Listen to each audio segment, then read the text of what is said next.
Usai Badan Komunikasi Republik Indonesia menegaskan jika program MBG tidak mungkin dihentikan di tengah jalan. Kini Wapres Gibran yang berjanji akan menjaga setiap rupiah yang dikeluarkan untuk MBG. Apakah pernyataan ini cukup untuk menjawab tuntutan mahasiswa di sejumlah daerah? Kita akan bahas bersama Ketua Departemen Kajian Strategis BEM UI Namora Siahaan dan juga Wakil Ketua Umum Bidang Kebijakan Publik Partai Golkar Bapak Idrus Marham. Selamat sore Pak Idrus, terima kasih telah hadir di studio. Selamat sore juga Mas Namora. Oh iya, selamat sore. Ya, Mas Namora, ini tadi Wapres Gibran dan juga pemerintah melalui Kabakom telah memberikan statement bahwa program MBG tidak dapat dihentikan karena berkaitan dengan kontrak politik dan ruang negosiasi mungkin tidak akan terjadi, dan namun janji pemerintah akan tetap mengevaluasi dan akan melakukan respon cepat. Apa respons dari teman-teman mahasiswa? Oke, untuk menilai respon tersebut, menurut kami perlu untuk kita ketahui dulu pertama-tama sebenarnya apa sih value atau apa sih nilai dari kata kontrak politik di dalam penentuan suatu kebijakan publik. Nah, di sini dalam bentuk kebijakan publik yang baik, maka dia harus baik dari segi perencanaan, dari segi konsep, dari segi tujuan, dan juga termasuk juga dari segi tata kelola ya, kalau khusus untuk MBG ini. Nah, tapi permasalahan yang sudah kami identifikasi adalah proyek strategis MBG itu dari konsep hingga ke tata kelolanya itu buruk. Dan hingga saat ini juga kami masih menunggu adanya evaluasi, adanya bentuk kajian atau bentuk evaluasi dari pihak pemerintahan yang dikeluarkan atas MBG. Ini kan sedikit aneh ya, bahwa sudah 2 tahun MBG ini berjalan tapi tidak ada satupun evaluasi yang dikeluarkan oleh pemerintah. Evaluasi yang ada itu hanya bersifat kualitatif, yaitu mungkin video-video sidak-sidak, bukan evaluasi yang harusnya kuantitatif besar yang cocok untuk proyek-proyek dengan skala sebesar ini gitu. Oke, maka Pak sebenarnya Idrus, kalau untuk ya Pak Idrus, untuk saat ini teman-teman mahasiswa tetap menuntut bahwa evaluasi total harus dikerjakan. Namun apa yang sebenarnya saat ini menjadi komitmen pemerintah dan apa saja yang telah dilakukan agar evaluasi total ini tetap berjalan? Jadi saya kira memang kalau kita memperhatikan apa yang disampaikan oleh teman-teman mahasiswa, ya secara jujur dari pemerintah sebenarnya utamanya Partai Golkar ya, dan ini arahan dari Pak Bahlil Lahadalia selaku Ketua Umum bahwa kita memberikan apresiasi dan betul-betul kita menghargai masukan-masukan yang ada. Dan oleh karena itu kita betul-betul menjadikan ini sebagai sebuah momentum untuk melakukan evaluasi total terhadap MBG itu sendiri. Apalagi dengan adanya kasus misalkan yang sudah terbukti ditangkap 3 orang itu, ini betul-betul menjadi sekali lagi momentum bagi ya pemerintah ya untuk melakukan evaluasi secara total terhadap pelaksanaan MBG itu sendiri. Nah, oleh karena itu saya kira Mas Juno, di sini harus kita bedakan bahwa secara konseptual ya apa yang menjadi visi misi Presiden ya Pak Prabowo ini itu adalah sebagai sebuah satu cita-cita yang mulia ya dalam rangka untuk mencapai 4 hal sebenarnya. Nah, nanti ini akan kita lihat dan menjadi bahan bagi kita semua untuk dasar melakukan evaluasi. Yang pertama adalah bagaimana sumber daya manusia kita tingkatkan, dan juga di dalamnya di situ ada stunting, dan yang paling pokok lagi adalah bagaimana mendorong pertumbuhan ekonomi lokal ya, dan yang terakhir saya kira ini adalah bagaimana membangkitkan semangat kewirausahaan, entrepreneurship di masyarakat itu. Nah, oleh karena itu kalau 4 sasaran ini kita jadikan sebagai dasar untuk mendesain dalam rangka untuk menata kembali bagaimana tata kelola pengelolaan ini saya kira ini akan bagus. Nah, ini nanti akan kita lihat. Dan pemerintah berkomitmen untuk melakukan ini. Ya, berkomitmen untuk melakukan ini. Dan karena itu saya ingin mengatakan bahwa secara konseptual ya tadi ini Mas Namora, kita tidak berpikir lagi bahwa ini adalah kontrak politik, ini adalah apa, tetapi secara konseptual ini sasarannya luar biasa memang. Ya, tapi temuan dari beberapa elemen masyarakat dan juga koalisi masyarakat sipil dan juga mahasiswa bahwa adanya afiliasi dan kemudian modus seperti korupsi, afiliasi yayasan dan juga adanya pemborosan yang terutama diungkap oleh pemerintah ini terjadi sekian lama. Mengapa baru sekarang dan kemudian evaluasinya baru direspon karena sekarang? Itu kan begini ya Mas Juno ya. Jadi pertama kan sebenarnya kan ada 2 hal kan kalau kita melihat ya. Pertama, respon pemerintah bagaimana proses hukum itu tetap jalan. Oke. Dan karena itu tidak hanya berhenti ya Pak Saudara Namora, tidak hanya berhenti pada 3-5 orang itu. Ini mestinya kita dorong betul-betul, ini diungkap sedemikian rupa siapapun dan apapun tanpa pandang bulu. Dan sekaligus ini menjadi momentum. Nah kenapa baru misalkan sekali lagi itu pemerintah selalu menantang, bukan saya ingin Mas Namora bukan menantang dalam arti kita ini tidak. Tapi menantang, mari kita berikan data dan fakta kalau ada penyelewengan-penyelewengan sehingga teman-teman mahasiswa kita hargai semua. Datanya apa, faktanya apa, tunjukkan kepada pemerintah dan itu menjadi dasar untuk melakukan langkah-langkah lebih lanjut utamanya masalah hukum. Ini satu. Mas Namora, untuk saat ini apa saja temuan dari teman-teman mahasiswa dan juga apa saja yang ditangkap keresahan masyarakat dari teman-teman mahasiswa? Oke, sebelum itu saya ingin merespon beberapa hal. Pertama, terkait dengan dasar dari pemertahanan program MBG. Kedua, terkait dengan evaluasi-evaluasi yang mereka lakukan. Pertama, coba mungkin saya tambahkan sedikit dari kata Pak Idrus tadi. Sebenarnya tujuan dari MBG yang ditetapkan oleh Bappenas itu ada 4, ya kan? Tujuannya itu terkait dengan penuntasan program tentang penuntasan stunting. Kedua, itu untuk memperkuat pelaku UMKM. Kemudian ketiga itu untuk ekonomi kecil dan lain sebagainya. Tapi di sini yang perlu di-highlight adalah pertama, tidak ada satupun kajian dari pemerintah yang menggunakan konsep theory of change atau menggambarkan setidaknya apa input dari program MBG, apa outcome-nya, apa output-nya, dan apa tujuan akhirnya. Bagaimana bisa mungkin tujuan mulia dari Bapak Presiden Prabowo ini bisa terjadi kalau misalnya tidak ada grand design atau ada rencana besar mengenai apa yang seharusnya diubah oleh program MBG. Kedua, terkait dengan perubahan-perubahan yang menjadi tujuan dari program MBG tersebut. Di sini saya sedikit janggal ketika melihat bahwa tujuan utamanya kan untuk menuntaskan program stunting dan memberikan bantuan kepada anak-anak sekolah gitu. Permasalahannya adalah ini tuh sudah dilaksanakan oleh Kementerian Kesehatan selama ini. Ada program-program seperti PMT yang diberikan kepada ibu hamil. Ada program-program seperti tabel tambah darah yang diberikan kepada ibu hamil. Itu program-program yang emang terukur, segmented, dan juga targeted. Dan itu secara langsung itu akan membantu menuntaskan atau membantu mengurangi problematika stunting yang diidentifikasi. Jadi di sini terlihat bahwa ada mismatch nih antara identifikasi pemerintah, antara ketika pemerintah mengidentifikasi masalah dan dan solusi yang ditawarkan oleh pemerintah. Anda mau bilang bahwa salah identifikasi dari program pemerintah? Jadi begini Mas Juno, saya kira Mas Namora jadi gini. Kita kasih kesempatan dulu sebentar. Ya, itu pertama.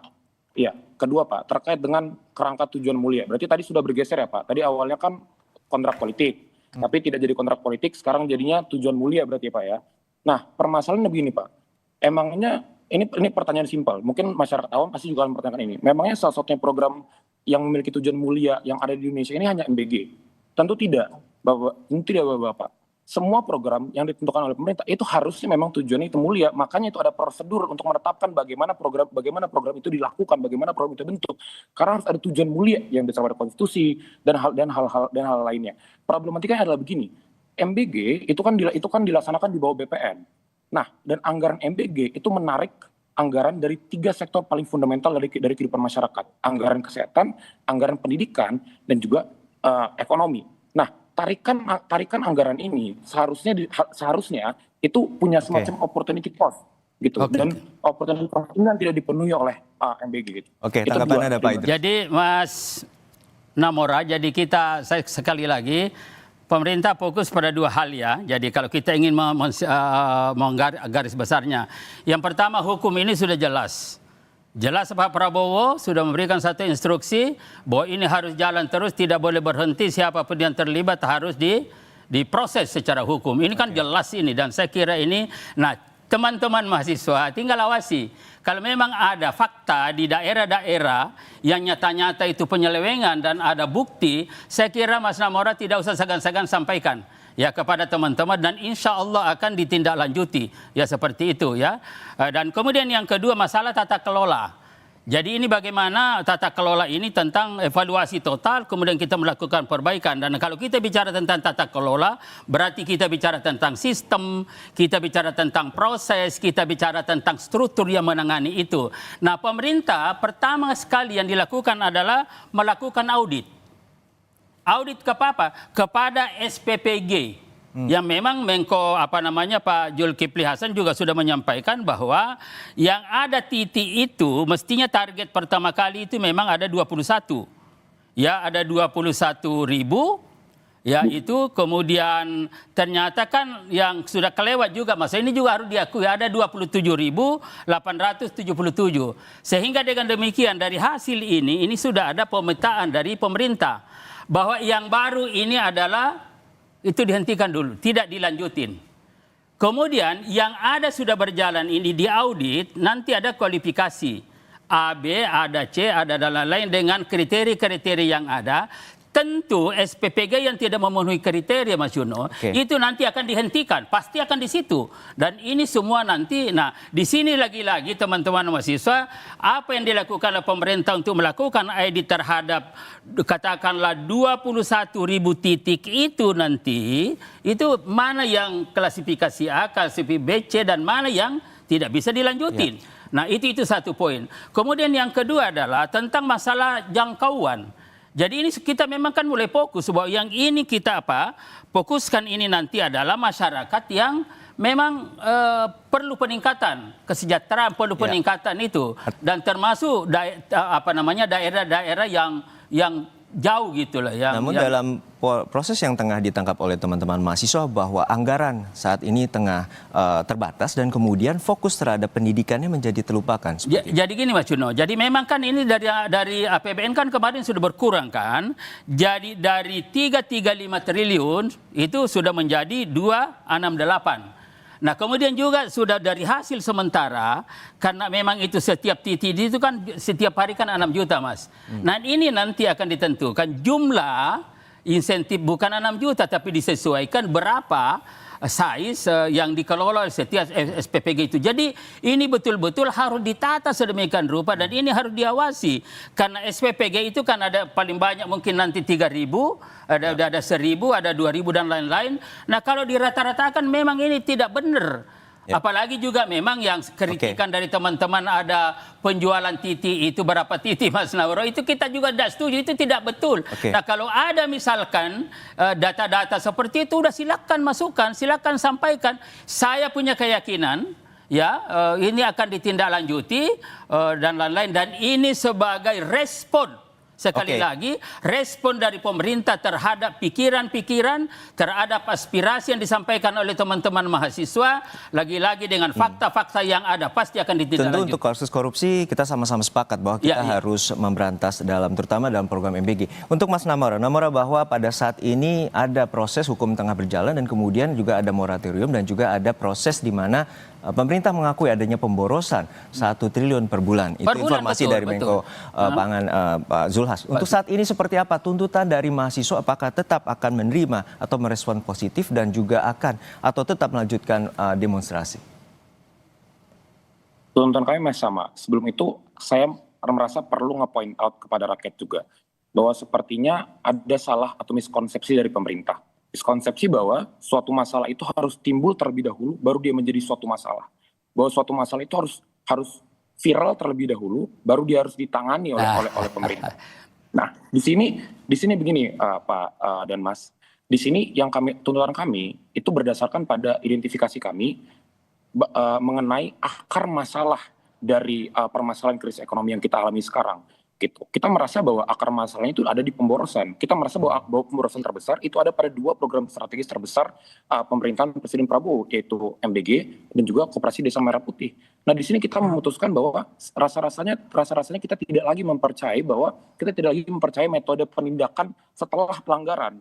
Kita merasa bahwa ini pelajaran ketika saya belajar di Hukum Administrasi Negara, bahwa selain dari itu ada juga metode-metode pencegahan yang harus dilakukan. Artinya apa? Kita harus mencari akar dari masalahnya, kita harus memotong masalahnya. Maka dari itu tuntutan kami sama. Sedikit lagi mengenai komentar-komentar mengenai ketentuan pidana, ketegasan yang dilakukan oleh kejaksaan dan lain-lainnya. Kami merasa bahwa itu good karena itu kasus korupsi dan kasus korupsi yang besar. Tapi sekarang pertanyaan adalah dari awal pihak-pihak CSO, pihak-pihak akademisi dan juga pihak-pihak mahasiswa itu sudah merekomendasikan bahwa seharusnya materi muatan mengenai MBG ini tidak diletakkan pada peraturan pemerintah. Seharusnya itu diletakkan pada undang-undang karena materi muatan sangat besar dan sewenang. Singkatnya tuntutan mahasiswa untuk saat ini seperti apa?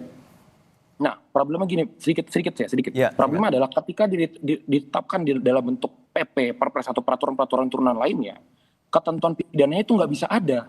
Jadi dia itu jadi ini kan kasusnya spesial banget kan, karena dia lintas kewenangan dan koordinasi dan lain-lain.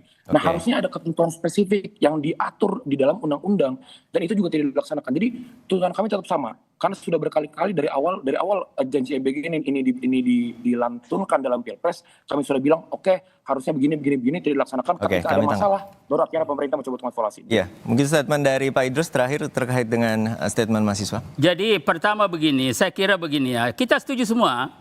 Ya masalah penegakan hukum lagi-lagi kuncinya Mas Namora itu adalah fakta data. Karena kita tidak ingin juga memproses seorang tanpa data fakta. Ini kan penting. Jadi tidak bisa juga bahwa setiap ada ini kalau ada data faktanya bahwa memang ada penyelewengan dan data dan fakta itulah yang menentukan proses hukum. Nah ini saya kira yang harus ada komitmen kita karena banyak juga kasus-kasus misalkan ya itu data faktanya tetapi kalau bisa saja berbeda menzolimi dan menghukum, mengadili. Nah kita ingin ini dorong bagaimana mengungkap penyelewengan hukum yang ada di dalam pengelolaan MBG ini betul-betul kita dorong berdasarkan pada fakta siapapun. Nah ini satu. Nah kemudian yang kedua tentang tata kelola tadi, ini tadi sudah langkah-langkah yang diambil oleh pemerintah saya kira. Mulai daripada adanya audit terhadap SPPG, kemudian ada moratorium yang sekian ribu itu tidak boleh jalan. Termasuk sasaran 3T?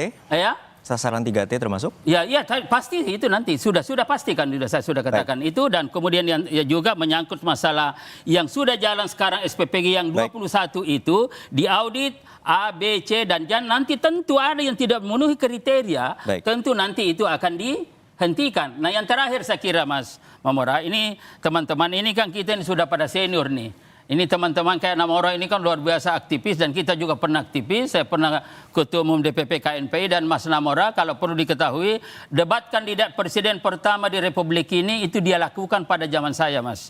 Ya, Oke, itu. baik, Nah, saya ingin katakan bahwa akan lebih bagus kalau ada dialog. Oke, kita dari nantikan teman-teman bagaimana mahasiswa, tetapi jangan kayak kemarin Mas Namora. Proses dialog akan dilakukan dan kemudian mendengarkan semua pihak dan kemudian evaluasi terkait dengan program strategis nasional termasuk MBG. Baik, terima kasih.